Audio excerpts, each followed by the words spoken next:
Good afternoon and welcome to Tuesday's edition of the Warrior Daily. I'm Cameron Weidenthaler and joined by men's basketball head coach David Greer. Two tough losses, close one at Ferris State, and then Grand Valley kind of pulled away at the end there. Talk about your team's play this past week. Well, I thought it's been pretty much typical of the way we've played all year long. We've had some opportunities. Ferris State, we pretty much, controlled most of the second half.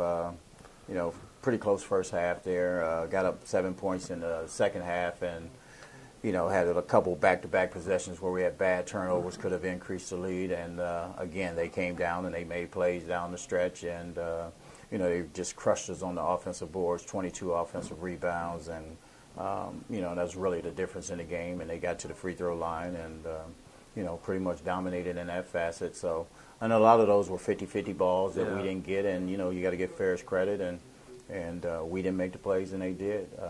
Grand Valley game was, pretty physical game. I thought that, getting out of the first half with a tie and 4 people with 2 fouls, I thought we had dodged a bullet there, and second half pretty tight. About 10-minute mark, we lost him a couple times in transition, and just had no answer for Woodson. He just pretty much took us behind the shed. He was in the lane all day, making his teammates better, and give, like I said, Grand Valley a lot of credit. I thought they competed really hard, and I thought at times we did, and again, like I said, it just came down to some transition defense, which have hurt us all year long. Yeah, Woodson was named GLIAC North Player of the Week for his performance, so yeah, he was really solid.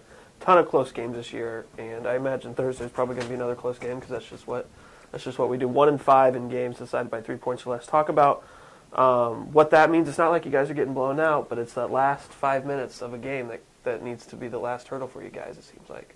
Well, I think it's a combination of things. First they're probably getting bad coaching, and two, we're not that deep. Okay. I think we start to tire in the second half a little bit. Shane plays a lot of minutes.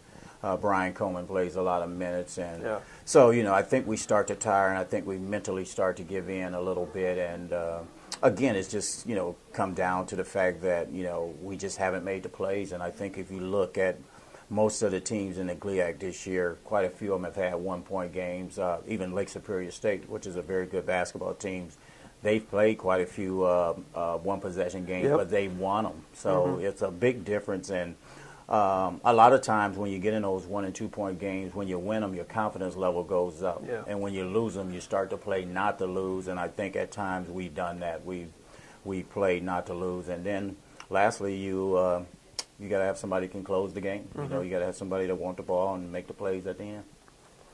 Final game of the season on Thursday, and I was joking earlier, there's not many teams that can end the season with a win.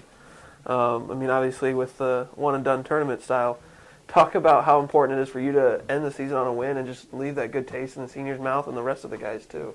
Well, Senior Day is always a big day. It's always a big day because it'll be the last day the seniors get a chance to play in the Math I, and emotions tend to be a little high, and the fact that we're playing a very good basketball team that's a top team in the conference, I think that's some added incentives, and it's always special, like I said, because the parents get to come out with the guys, and and quite frankly, like I say, we're leaking oil right now, and it'd be great for the guys to end on a win because they've had quite a few wins in the Math I throughout their career, and it would be a great way to end it. We'll preview Lake Superior next. Talk about what this senior class has meant. 7 guys. It's a big class, including Mike Hollingsworth, who we haven't had all year, but he's one of the more special players that's come through these hallways here in the Math I. And a great young man, and like I said, it's unfortunate what his situation this year, and again, like I told him, and I tell him all the time, sometimes it's a blessing, the fact that he got his shoulder hurt.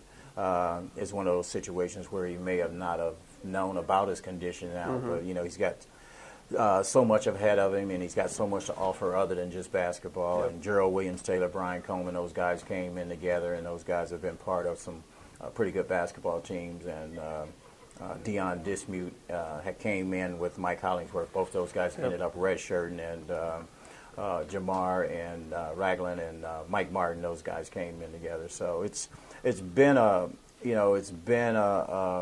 a joy to coach these young men. They've done everything I've asked them to do, and they competed. I'm sure they're disappointed in the way things are ending up, but those guys can be proud. They've been a part of some championship teams and some NCAA teams, and have represented Wayne State very positively. Moving on to Lake Superior, 26-3. They're about to crack the top 15, won 10 in a row. What do they do so well that makes it so difficult? Obviously, they score a lot of points. They are very good offensively, and the thing that makes them difficult is they got 5 people that can really beat you at any one time. So it's not like you can just say, hey, we're going to stop their guards, or we're going to key in on their big people, and they do a great job of sharing the basketball. And I think that's the key to really winning close games and to being successful is your team got to play together, and they do a great job of playing together and sharing the basketball.